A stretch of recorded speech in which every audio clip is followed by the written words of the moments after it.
Hoje eu quero trabalhar com você um modelo de Estado chamado de Estado de Bem-Estar Social. Foi um modelo de Estado que surgiu na primeira metade do século XX, a partir de 1930, em decorrência da chamada crise de 29 nos Estados Unidos e da Primeira Guerra Mundial. Vem comigo. Bom, esse modelo de Estado, chamado de Estado de Bem-Estar Social, também conhecido como Welfare State, ele surgiu na primeira metade do século XX, após a crise de 29. Você teve uma inflação elevada, crescimento do movimento operário assustando a burguesia mundial, você tinha o preço elevado dos produtos e uma série de consequências da crise. Só quero lembrar a vocês, caros internautas, que a crise de 29 ela é resultado direto das ações do Estado liberal. Porque a crise de 29 nos Estados Unidos ela foi uma crise de superprodução. Uma produção elevada e um consumo baixo. Principalmente a partir do momento em que as nações europeias, em 1925, começaram a se reerguer. A Itália, a França, a Alemanha e várias outras. Diminuindo o mercado consumidor dos produtos norte-americanos. Mas como o modelo de Estado norte-americano era um modelo liberal, ele não teve a capacidade de intervir na questão econômica. E aí deixou a crise acontecer. Foi a quebra da Bolsa de Valores de Nova York de 1929. Então, em resposta a essa crise, vários países do mundo começaram a adotar as ideias de um economista britânico chamado John Maynard Keynes. Isso também pode aparecer numa prova como keynesianismo, que foi as ideias justamente que serviram como base teórica para o modelo de Estado chamado de Estado de Bem-Estar Social. Bom, nesse modelo, o John Maynard Keynes prega a intervenção estatal. Ele prega que o Estado deve intervir, regular, controlar, subsidiar, financiar para tirar as nações da crise. É o modelo que eles encontraram. Então já dá para perceber que o modelo de Estado bem-estar social, ele foi uma permissão. A burguesia, com medo do crescimento do socialismo, principalmente na parte oriental do mundo, se você lembrar, a Rússia, ela está ali, já é socialista, e ela já iniciou um processo de expansão do socialismo para outras nações no seu entorno. E ela já formou, nesse momento, a União das Repúblicas Socialistas Soviéticas. E já criaram a Internacional Comunista. Então o socialismo está se expandindo para o mundo. E um dos elementos férteis, do campo fértil para esse socialismo, são os movimentos operários. Agora imagine a Europa Ocidental, imagine os Estados Unidos em crise, os trabalhadores insatisfeitos, era um campo fértil para as teorias socialistas. Então, para não deixar o socialismo crescer, a burguesia ela permite que esse modelo de Estado se instale para garantir a propriedade privada, para garantir os princípios democráticos burgueses e, de uma certa forma, diminuir seu lucro, mas que ele vai rechaçar esse modelo socialista. Por isso, os capitalistas, os burgueses, eles são complacentes com o modelo chamado de Estado de Bem-Estar Social, Welfare State, porque justamente garante a sua propriedade privada. Então esse modelo de Estado vai atuar em áreas que nós vamos chamar de capitalismo social,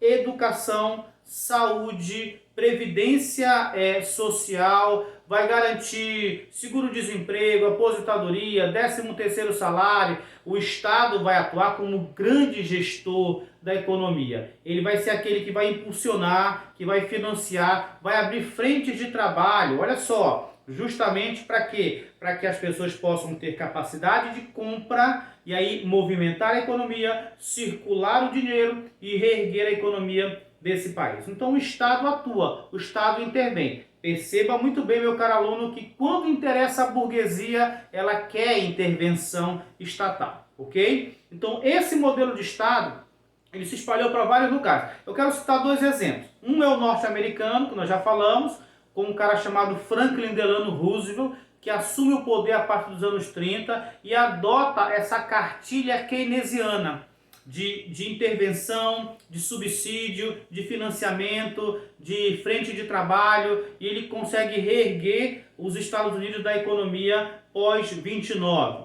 E o outro modelo é no Brasil, com um senhor chamado Getúlio Dornelles Vargas, que assume o Estado brasileiro a partir de 1930, e ele começa a adotar essa cartilha keynesiana, principalmente no que tange a ação do Estado como mediador da relação capital-trabalho. Aqui no canal tem vídeo para você maratonar sobre a Era Vargas e você vai perceber que o Getúlio ele era brilhante, ele era sagaz, ele era inteligente no que tange essa relação. Por exemplo, aprovou leis trabalhistas, uma série delas, ele acabou inclusive formando numa jogada de marketing a CLT, a Consolidação das Leis Trabalhistas, justamente para aparecer como o pai dos pobres, o criador da legislação trabalhista. Mas em contrapartida, Getúlio Vargas, ele acabava controlando o sindicato com mão de ferro. Ele acabou conduzindo a questão trabalhista a seu favor, criando o Ministério do Trabalho, cooptando os sindicatos, colocando pelegos, transformando os sindicatos de pessoas que reivindicavam, lutavam e transformavam para meros instrumentos assistencialistas. Você vai reconhecer isso porque talvez o sindicato da tua categoria seja somente para jogar futebol, ter uma sede social, fazer o aniversário de 15 anos da filha do operário, casamento e assim sucessivamente. Então ele desmontou o movimento sindical brasileiro nos anos 30 e até meados de 1945. Mas no governo dele, o Estado se tornou gigante. A base industrial do Brasil, Companhia Siderúrgica Nacional, Petrobras, Companhia Vale do Rio Doce, a extração, transformação e elaboração final do produto, todo foi feita pelo Estado. O Estado monta um aparato gigante, com a Eletrobras, Petrobras, Radiobras, Telebras e toda a família Brás que você imaginar. Então foram dois modelos de Estado, chamado de Estado de Bem-Estar Social, o norte-americano e o brasileiro. Então você que está me ouvindo pode me perguntar, mas professor Adilson, se esse modelo parece ser muito bom, atende às necessidades do trabalhador, é um capitalismo social, é voltado para questões mais humanas, por que não deu certo?